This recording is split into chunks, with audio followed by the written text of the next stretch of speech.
understand how wild pigs behave and what they're looking for, you're not going to find a wild pig. So what are the editors? How do they get rewarded for being an editor? Well, they get rewarded for being an editor the higher the impact factor of the journal. And that depends on the citations of the papers. And it really depends on the recent papers. So they're only as good as the papers they've had in the last couple of years, right? So your paper has to cite other literature, right? It has to cite. If you're not citing the papers in the editor's journal, you're not understanding, how to fish, how to hunt for law. You're not understanding what they're looking for. They're not going to tell you you've got to cite, but that's what they're looking for. You've got to cite their journal and the sister journals. And in addition, your work has got to be citable. It's got to be work that other people want to cite. So what is original citable research that makes a contribution? Well, it's got to have a really good research question. It's got to have, up-to-date, state-of-the-art methodology. Yeah, but that's only part of it, right? Then it's got to be really polished. So you've got the research idea, you collect the data, you get the results, and you write it up. But you're really only 10% of the way there.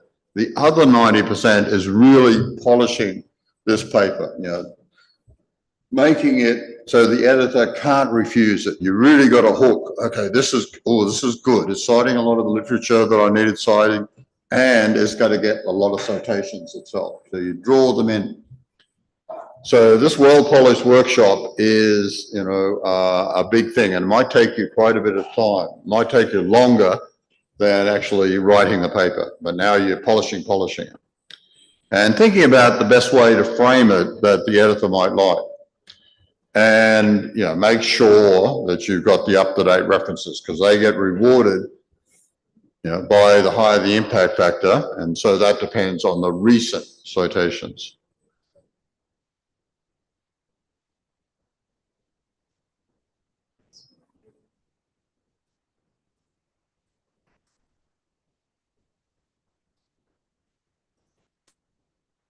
So here's a Dropbox of my national PhD course. I'm teaching that course July 14th to 17th, and you're welcome to join in. Just send Duke a message saying you'd like to do Tom's national PhD course on the research methodologies. And what you'll do, what you'll get access to, free of course, is all the videos, the notes, the readings, everything. So if you wanted to do the course, I think it's intensive, 14th, 15th, 16th, 17th of July, and 3 to 5 Sydney time, which is 12 to 3 Vietnamese time. And you're welcome to one coming in July? Yep. The last one. No, the one coming. So they're welcome to do it. You're welcome to do it. It's free. I teach it pro bono for all the PhD students in Australia and New Zealand. So but you're welcome to do it. Online. Okay, you can do it here. It'll be 12 to 3 Vietnamese time. So if you want to do it, just let Duke know, and there's no formal enrollment. I'll just add you to the distribution list. So engage in the research conversation, right? So it's very important to pay respect to the people that come before you. So for example, in the principal agent models, one of the seminal paper was Jensen and Meckling in 1976. But you can't write your paper and pretend that Jensen and Meckling wrote their paper in 1976 and that yours is the next paper, right? You just can't do that because it's insulting to all the people that are working in that area, and have published recently. And, the editor is going to send your paper to the people in the principal agent area that have published recently. So when they see your paper and all you're doing is citing Jensen and Meckling in 1976, and then it's your paper, and you haven't mentioned any of their, with what they believe is fantastic work, outstanding work, they're not going to be very pleased, right? So the odds are you're just going to get rejected, right? So you've got second thing, you've got to understand what the referees, just like the fish, just like the boar, the referees want to get their work cited, right? They can't tell you to cite their work. Some people do, but they get in trouble. You should be aware of the literature in your area and cite those people. One, that's good for the editor, he gets current cites, and two, the referees won't like it if you don't cite their work, right? So that is really important. If you don't cite them, you're off to a very rocky start in your publication endeavors. So qualitative research, you've got to be very clear to say what your theoretical perspective is. You can also have a section on the researcher as instrument. If you've worked in the investment banking industry for many years and you're doing a study on investment banking, your statement as, what you bring to it as, using your lived experience as a researcher, as an investment banker is important. For every, you've got to be clear what your research question is, and you've got to tie your interview questions to the research questions. Triangulation is really important. It's not just data triangulation, which is interviews, observations, document. It's also participant triangulation.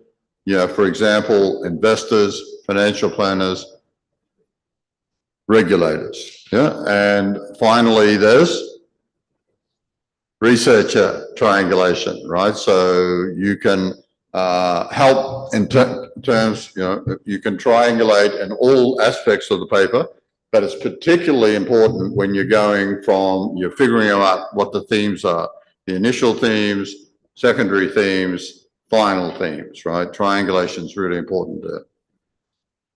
And, the conclusion, the conclusions, your findings should be tied to the sources, the documents, the interview, the observation, the focus group is there, if there is, and the different memos. So, and Farrow and Gephardt really do a good job of telling you what you need to, how you're best able to write it up.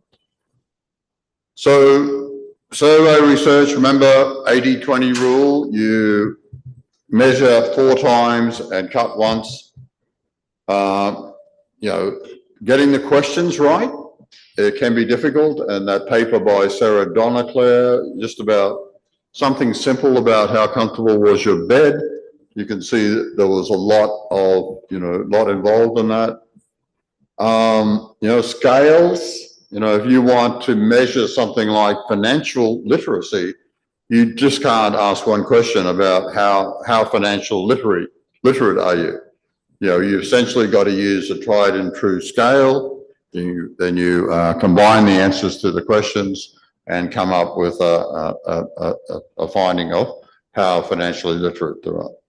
Response bias, we said that can be a big deal. If you want sending a survey to the general community, you're probably only going to get 10% response. So if you want 1,000 responses, you need to send out 10,000.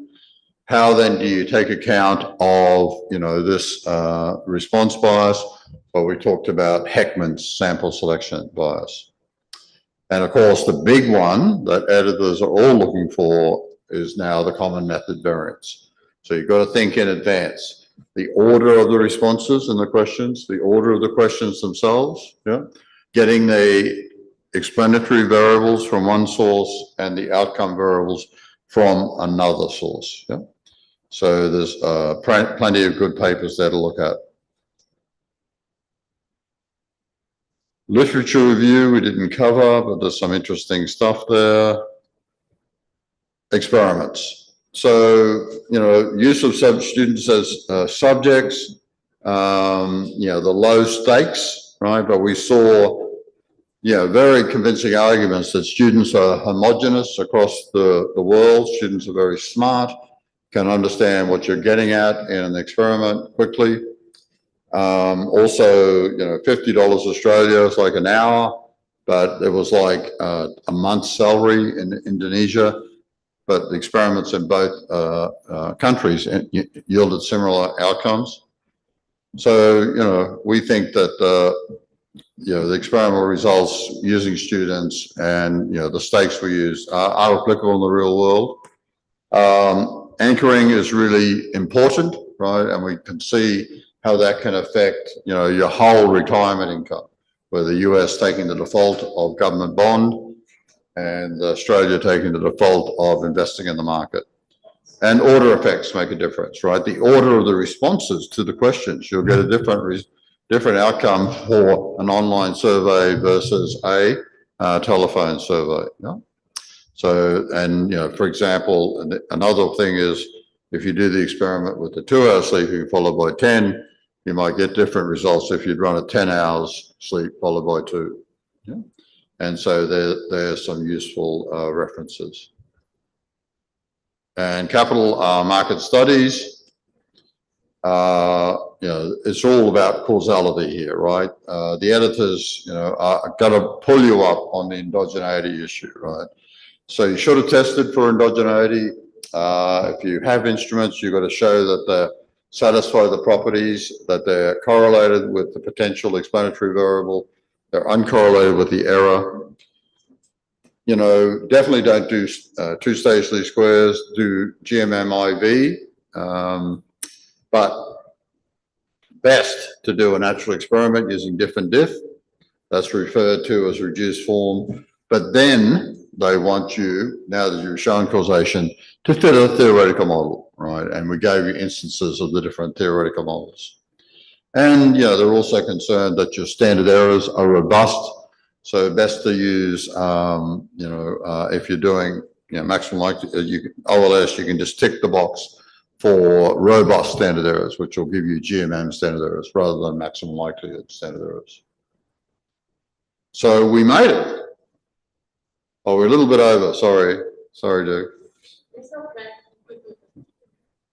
I think that this is the most important thing. It sums up. But it sums up, yeah. But we could have just done this, but it wouldn't have meant so much if we hadn't gone through all of the research methodologies. No, did I have this version at all? Yes. Yes. No, I mean this version only, the one that, you know, couple pages. Yep. Last part. Yep. Page 338. Page 338. Oh, I thought that is something that you just write it up. No, you sent me the link.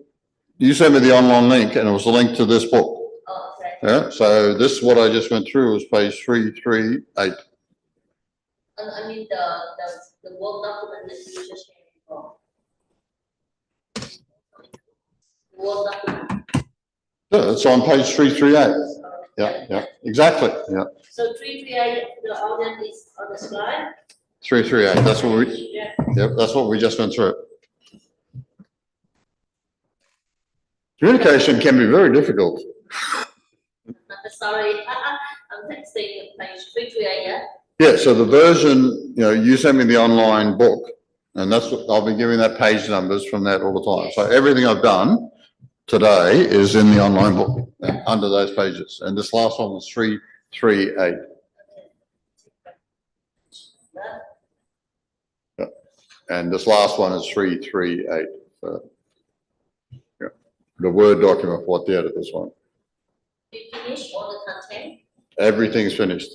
All right, so maybe we open the floor for a couple minutes. Of course, for Q&A. And we could do some photos too, if you want. Yes, so, you know, any questions, any Q&A before we do the photo? Or book signing, if anyone want to get the book. I know who have book already, right? I know that, you know, Dr. Try have one and one here. All right, so, you know, I got a few copy left if you want to get the book. Now, any questions? No? Yes, please.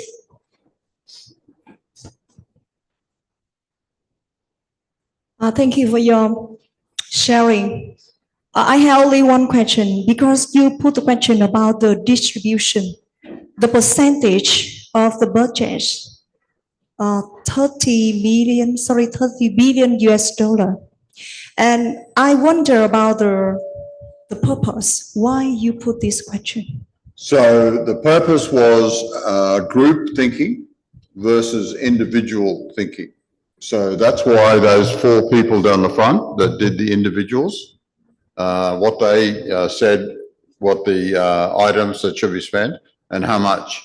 And if you see, they had 100% on just one thing, infrastructure, and then they had a lot more things than the groups, and with like small amounts, like 10%.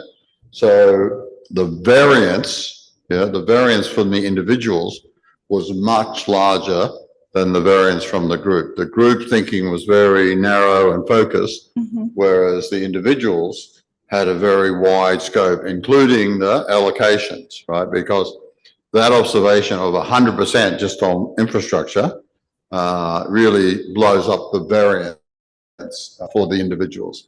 So it tells you a little bit, the experiment is not about what to fix in Vietnam, but that was interesting. The experiment is what outcomes would you get from a group versus what outcomes would you get from an individual. So you want to highlight the differences when you do. It's not really about the problem, right? I could have given you any problem. I gave you something I thought might be interesting to you, but what I wanted to test was, will there be differences between outcomes from group thinking versus outcomes from individual thinking?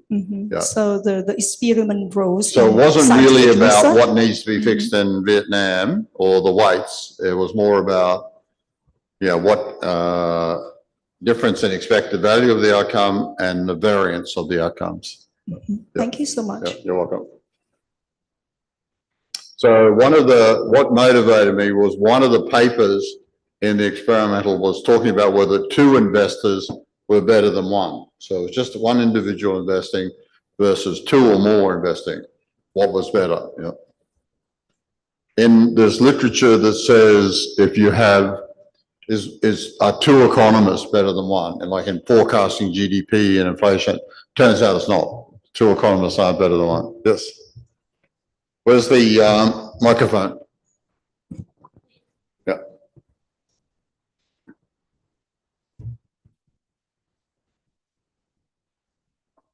Thank you very much for sharing. I have a question. I used to work with the social projects, and there are a lot of very rich story about the different case study in the society. When I joined the academic area, I feel a little bit challenging to bring the rich information from the social project or the result into the academic research. And I just wonder how the editor, they value the information coming from the project. So I think you're talking about case study research, and that's really fits well under qualitative, right? Qualitative research. So in this case study, there could be lots of individuals that you can talk to, right? So that's a lot of interviews, and case study is a form of qualitative research. So you'd have to be clear about what your research question was. But yeah, you do uncover rich and deep meaning and understanding. Yeah. So that sounds like it would be ideal for a qualitative research.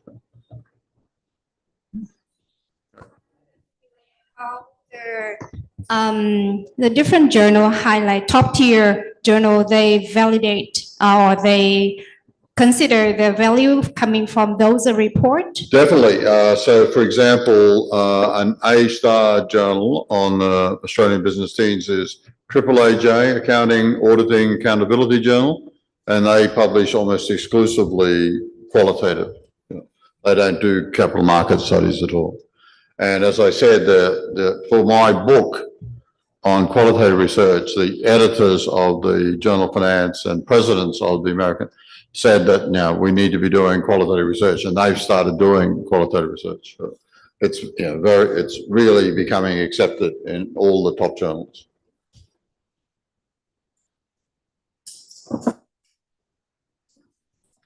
Is there anyone on Zoom that wants to ask a question? We could check that. Give me a second. No. Okay. It's just my message to them. Okay. Yeah. All right, what time for the last question? Anyone? Lucky last? If not, may I say last few words? Of course. Of course. Okay. So on behalf of Professor Tom Smith from Macquarie University, the whole team at Knowledge Bridge Research Institute, we would like to say sincerely thank you to the Economics University of Da Nang University, who have sponsor and host this workshop. Right. Without the support from the DEU, Da Nang Economic University, the workshop cannot happen. And we hope that, even we make the workshop, just half day, but with the material that has been, intensively and carefully written by Professor Tom Smith, as well as translated into Vietnamese by K-Berry team. This material, the ebook that you have already in your link, as well as a couple of copies here, they will be kind of your Bible or something that you will put together with you anywhere you go, even if you just have like half hours of time traveling on the train, waiting in the airport, right? You don't need to read every single word there, but you just go to the back of the book, right? And what we have is the table of content. So the book have 8 chapters with 8 topics, yeah? And they're all, practical topics. Each topic, each chapter is one of what we call is the research methods. And also there are a lot of what we call appendices here. And some of them actually, we also include the link of the papers that Professor Tom Smith have recommended, right? So as you can see that the page 338, yeah? They got all the summary of what the editors are looking for, right? So I hope that it is my Bible. So I hope this is my research Bible, and I hope that this is or will also be your research Bible, right? Thank you very much. And it may be time for, a round of applause to say congratulations to all of us who have completed the program today. Time for a quick photo, and then you all can have a lunch. Yeah. All right. Tom, please. So Duke does a fantastic job running Knowledge Bridge. She does it, pro bono, and we come along and do these things pro bono. So, she's a very great inspiration to everyone. I was hoping when you were going to spend the money, when you did education, I was hoping that you'd put aside 500 million for the establishment of Knowledge Bridge University with Duke as the president. So the recommended answer was, to write 500 million for the establishment of Knowledge Bridge University.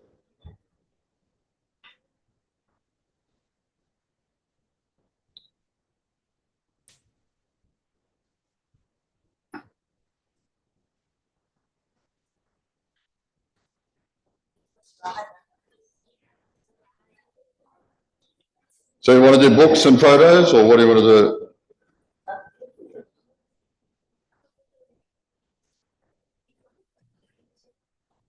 They want the group photo. Okay. Yeah.